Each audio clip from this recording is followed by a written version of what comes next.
Hello there, and welcome back to War Thunder, to the 2.6 dev server, the first iteration, and there are some very good looking vehicles that we will have a quick look at in this video, as well as 2 or 3 mechanics that are absolutely fantastic that I want to share with you. And I just have to, before we go into it, say the usual words. Everything is subject to change. There are several bugs. Certain things are not ready. You can look into the video description down below to find the preliminary patch notes and also the words of what is known, which is also wrong, which will be changed. So let's start with the nations from the left to the right in this specific order. So the USA first, and I want to have a brief look into the new modeled tech tree, so to speak. And you can see that we have 2 new aircraft, the F5E, the tech tree one, and the F5C, but the maximum battle rating seems to be still 10.7. Again, 11 was mentioned. So a quick look at the loadouts, and you can see that there are all sorts of weapons. We have a lot of loadouts, as you can see. Also, there is a little bit of coloring for the missiles. For example, here the AIM-9Es are in red and the AIM-9Js are in, well, fiery red gold, something like this. It's an interesting color, and yeah, it's a really good looking aircraft. I haven't test flown this one, neither have I with the F5C, and you can see it has a little bit of a different loadout and is also currently top battle rating, again subject to change, and also a huge amount of loadout options, and well, they are also in some cases similar to the ones that we have with the Chinese version. Now, for me, as somebody that from time to time seems to enjoy naval forces, a new battleship is here, the USS Wyoming BB-32, and she's a beauty. And well, there is now with battleships a few features, or with certain ships, let's put it that way, new features that I want to share with you later on in a very good example, where I know that it works, because not every ship that seems to have it or should have it does actually have it in game yet. More on this in just a moment. But yeah, this thing seems to have very capable guns, 12-inch center line, so you can angle quite a bit, and that is obviously really cool.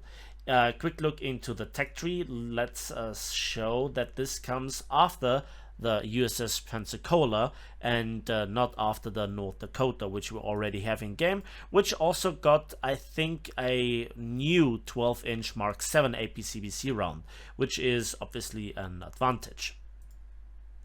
Then we have the USS Candid, and that is rather unimportant. It comes after the Elko and before the Asheville. The entire line would be from here on uninteresting if it wouldn't be for the LCS. And indeed, the Candid, if we have a quick look at it, looks like a budget LCS. So yeah, there are some Hedgehog mortars, a 3-inch gun, but the 40mm are more or less in the back, so most of the time you can only get one at the target, unlike the LCS. Moving on to Germany, and we get to a new premium light tank, the TAM-2LP, I think it is, or IP, 2IP, and that is the basic camouflage. Let's have a quick look at the modifications. It gets the M23 and the M33, the usual hash and heat, stock grind, laser rangefinder, no thermal imaging. To be honest, it lacks a little bit, for a light tank, it lacks a little bit mobility for this battle rating. It won't be bad, but nothing that I would be personally be thrilled about. What I would love to see, or what will I love to see, is the Marder A1. Seems like a little bit of the designation is missing, I don't know. It has the 20mm RH202, the same as on the Leopard 2K Kyler. And let's have a quick look at the modifications first. We have the Milan 530mm of penetration. The missile is rather slow, 200 meters per second, 2 kilometers range, so max range. of 2 kilometers takes 10 seconds, and it is no tandem warhead, so pay attention to where you get it. The 20mm has a maximum pen of 57mm, and it is HVAP, not APDS or anything like this. Also no thermal imaging, but a laser rangefinder. When we look at the gun handling statistics, they are really great. So 17 degrees of gun depression. I think we can play around with this quite a bit. And also there is this funny MG42 or MG3A1 as it is then known in the Bundeswehr, in a back turret. Looks really cool. The vehicle 20 horsepower per ton roughly, and with a decent speed. Armor obviously nothing, but doesn't basically exist. Then we come to the tech tree when it comes to the prepared as always. We have the F4F late, the Phantom 2, and as you can see, either you grind this or you can buy this on the marketplace and then put a talisman on it to research all the stuff. A quick look into the modification reveals that there are many loadout options, and again 4 AIM-9Js, Gatlings, all the rockets and missiles that you want. It is a good aircraft. Performance wise, we will see, probably just a little bit better, I guess, or I suppose, than the recent crafting event one. So then we jump over the Admiral Graf Spee, not, because we are actually doing now the test sale. And here is a mechanic that I really love. Okay, I hope it works, and I hope that it's not bugged. So please concentrate on the main screen, on the middle of the screen, right? Because the more eagle-eyed amongst you might have already spotted it otherwise, and I just want to, because of otherwise the bug ruins the immersion, I want to share this with you right away. So one of the minor features that is just an improvement of life quality is this. You fire, and you can see the tracers are now significantly more visible, but better than that, yes, we have a follow camera. You can zoom in. The shell is rendered, and yeah, some hits. Obviously Graf Spee dispersion. And then you have to do a right click to kind of unlock this mode. You also can hold the right click, and it is not quite finished, quite polished, but let's do this again. Yes, this is awesome, and to be honest, I can't get enough. This is such a good mechanic. However, there is a big downside. Over the island shooting now gets significantly different, because now you see the fall of shots. Now you can see where the ship is heading, what kind of maneuvers it is doing. But man is this cool. It is like flying with a really fast jet.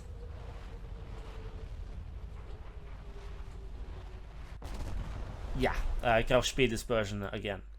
But there is more. There is more. Look at that. Yes. Yes, you saw this correctly. You can now command the spotter aircraft. Now, what is the purpose of the spotter aircraft? Well, first of all, you can intercept enemy aircraft, because in this case it has 220mm. It is the same as the event one, and also it has bombs. And furthermore, it's a spotter aircraft, so you can spot incoming torpedoes.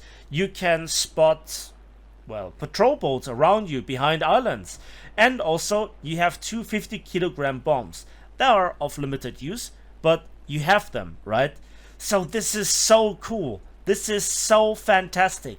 And if you have then also your ship on autogunners, the enemy doesn't really quite notice it immediately.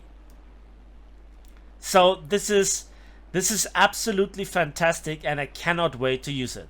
So far, I only can get out of this if I, well, crash land this thing. But you also can J out in the test drive and still be in command of your ship.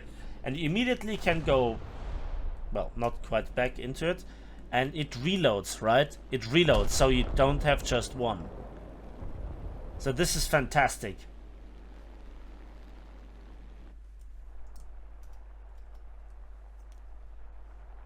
And one of the things that is now a little bit unpolished on the dev server, and I hope that you give me a few more seconds, is that then at some point I couldn't really use the main guns, but it seems to be of no problem now, so it now seems to work. Restarting the game kind of worked, and honestly, this is fantastic. Come on. Oh, just clipped it, threatening the needle. Anyway, this was one thing that is outmost fantastic, and we also see the return of a boat from the end of 2018, the VS8 Shell 1 or Shell Ains, and it's a mine layer. Now we already have mine layers in the game, but mostly there are cruisers or some destroyers.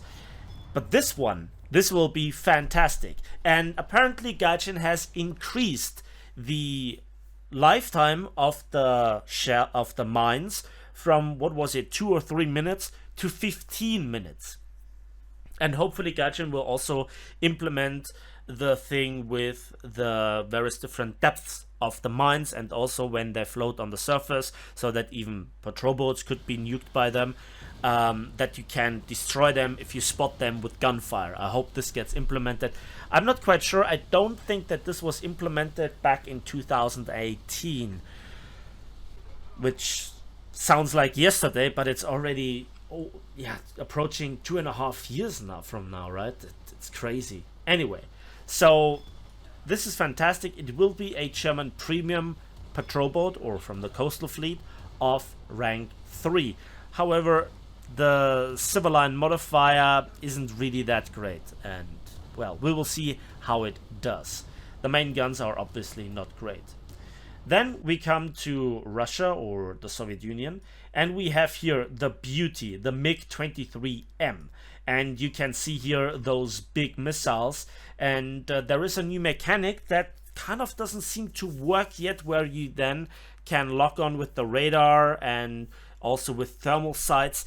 Doesn't seem to work yet. I tried it, but it doesn't really make a difference. Let's give it a quick look in the secondary weapons option, and yeah, also a lot of options.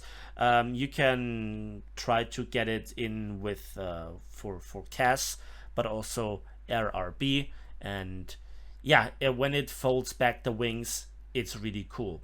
The premium, the Su-7 BKM, again, I would not recommend you trying to get this, because there is no guided ammunition. I mean, they might be cool and funky and derpy if you give them a certain range where then they make an airburst, but nothing that I see myself grinding with the Soviet tech tree for very long. Then we have also the Yak-28B, which looks like a Soviet Vulture a little bit. The bomb load options are not really that fantastic. So yeah, you have a single 3-ton bomb, but that's about it. Again, nothing really amazing. And then we have another mine layer, the USSR Destroyer Project 30 BIS, and yeah, let's have a look at it. Look at this beautiful mine decoration. It's fantastic, fantastic.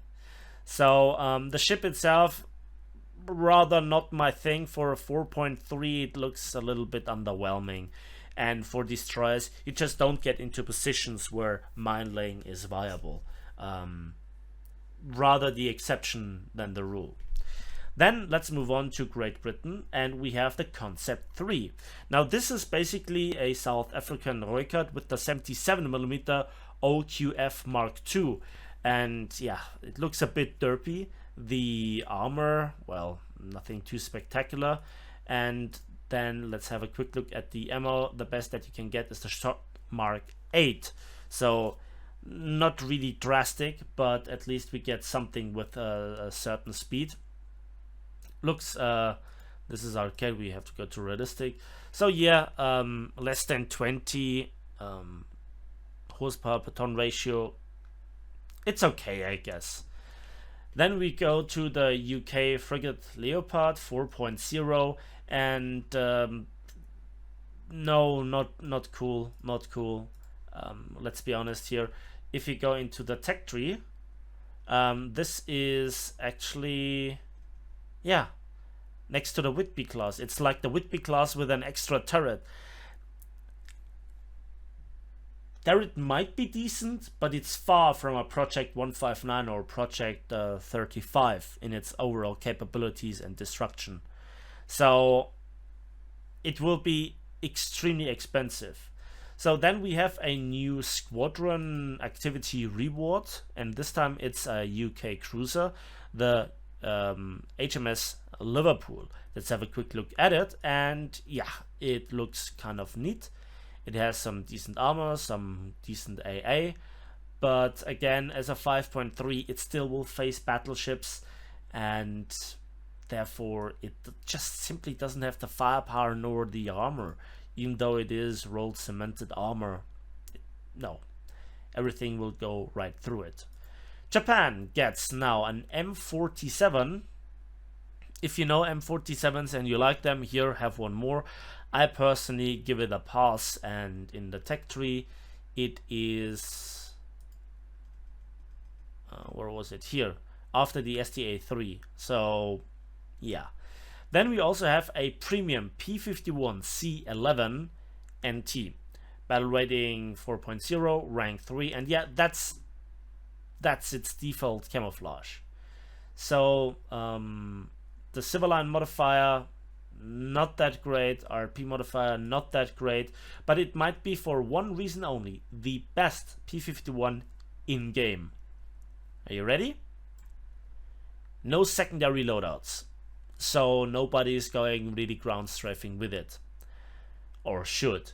And yeah, those are the belts, and that is it.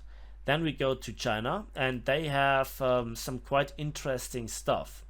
First, let's begin here with the PGZ09, battle rating 8.3, SPA, and yeah, that is just on a different chassis, the Gepard. For all intents and purposes, same gun handling, same rate of fire, same ammo as far as I can tell, laser rangefinder, and also thermal imaging.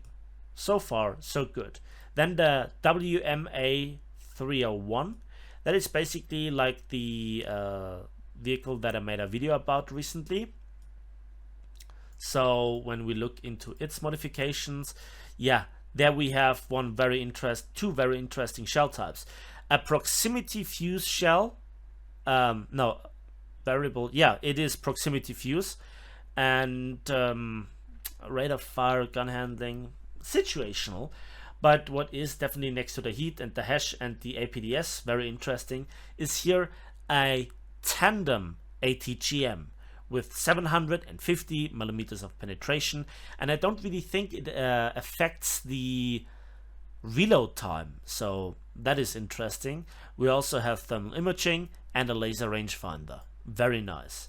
Then we have the PGZ04A, and yeah, that is really interesting to look at, with the belts having the following penetration values.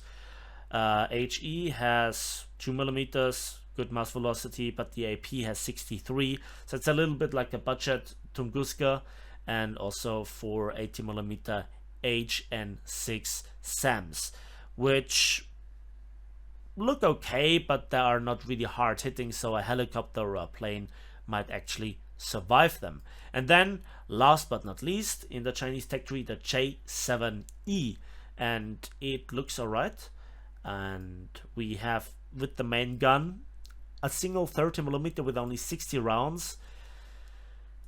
Then also here various different missiles, and seems to be here the PL5B seem to be the best. We have some CAS options as well, but nothing really that outstanding at first glance, depending on how good the performance it will be. Quick look into the tech tree, just so you have the update.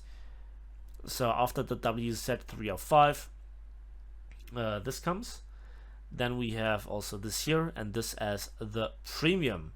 So if this is doing well, maybe it's a candidate for a talisman, because then you also can research rank 7 efficiently if you don't want to spend that much money for this, which is what was it in the tech tree? The PTL02 was rather similar in its first appearance.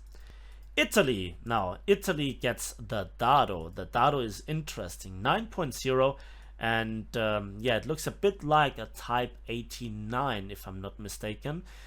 So, if you thought that the latest Bradley in the game is ridiculous, let me just give you a little bit of a hint.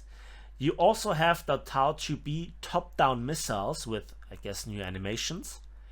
You also then have the M919 APFSDS, but you have only 400 rounds of ammunition. That sounds a lot at first, up until a point that you go to the test drive, do it like this. Let's go a little bit like with that. And let's just have a look at how Italy is now irrelevant to play, right?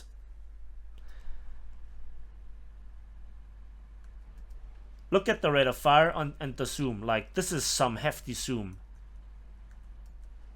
Right? Look at this. And look at the rate of fire.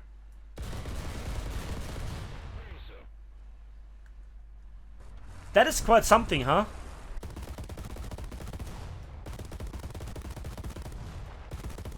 That is almost twice what you get on the Bradley. But you have limited ammo, so therefore, and also the usual, I say usual, the excellent top-down missiles for tanks behind cover, overcoming their era and other armor protection. Fantastic. Then the Sagittario 2, and that is okay, I say. It really is an early design. I like it kind of, but it's not really that exciting because there are no bomb load options. However, the 30mm are nice, 47mm of penetration, and you have 2 of them with 240 rounds between them. I've seen worse, except how does that work? Let me know in the comment section. That looks like Yak 15 style. Okay, but this is really cool. The Dante Alighieri. Now, this is a bit like some of the Soviet dreadnoughts or Russian dreadnoughts to be precise, that we already have. We have 12-inch guns, just like with the new American BB, but look at their arrangement. They are really excellent. Immediately you can bring 9 of them to bear just with the Imperatrice Maria, and you also have some secondaries, like 10 per side. Also those secondary turrets that are rather modern, and also then the tertiary battery on the turrets, whereas then the middle ones do not really seem to interact yet. But it also has some 40mm Vickers Terney guns, and they are some of the best anti-air that any given dreadnought so far yet has.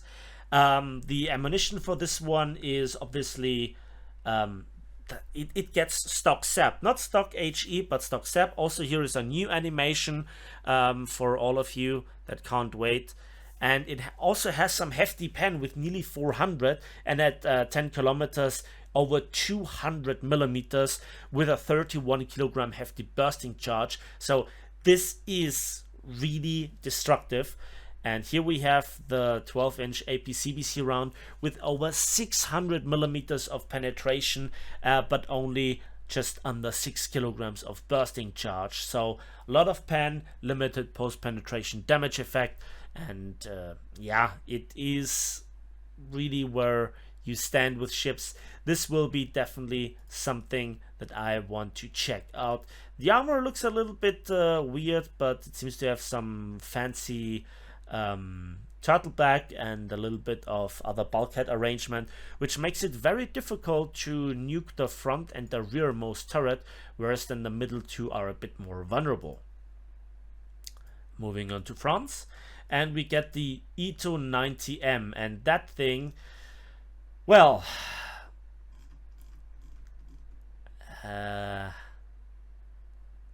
it's tall.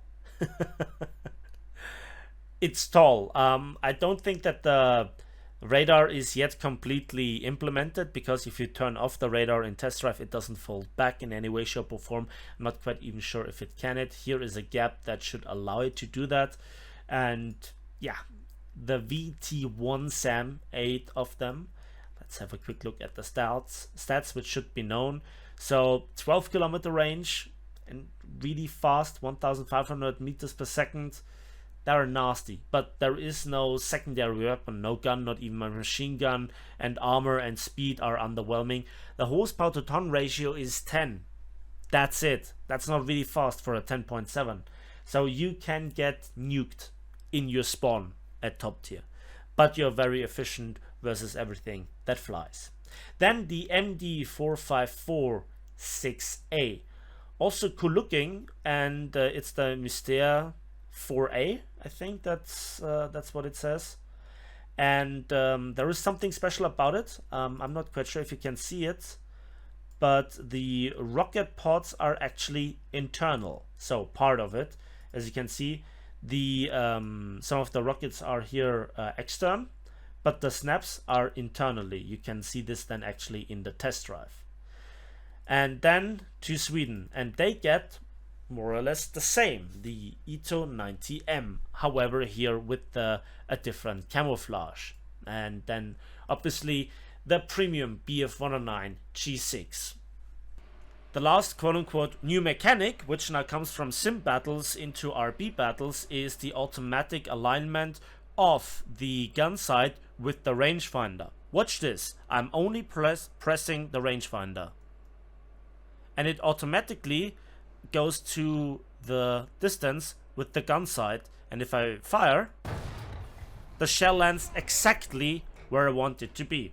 If then I switch the shell type to APFSTS, I have to rangefind again, and that then allows me to be faster in the high tier Call of Duty environment. It's a gift and a curse. Some people have already made claims like this removes more skill, but people like me are saying, well, be careful what you wish for, because this is modern technology. Also, we have now the commander sight, which not just only in the case of the M1A2 has thermal imaging, but also can do the range finding, just like the binoculars. But it seems to have different magnifications, and also a big difference is that you can use the commander's machine gun. So that is also pretty good. And also I've heard rumors that now if the commander has gunner's abilities, you can immediately take over if your gunner is knocked out but your commander is still alive. So we'll see how that works, but again, I have not tried this out in battle so far. And that's it with this new mechanic. So after this final new mechanical showcase, a few final words about the premium BF109 G6. It is, with the exception of the skin, just the same as the German one, including the various different loadout options between the 20s, the 30s, and the bomb and rockets. So that's it for me today. I hope you found this video informative and a bit entertaining, and it hopefully quenched your thirst of information about the new mechanics, the vehicle overview, and this is as quick as I could do it. If you like this video and you want to see more, why not just give it a like, because for you it's just a simple click. For me that means quite a bit, and it also helps the channel out. And why not subscribe so you can see this stuff a bit more often. And that is it for me today. So thanks for watching, thanks for listening, and we'll see each other on the waves, in the skies, and on the battlefields of War Thunder.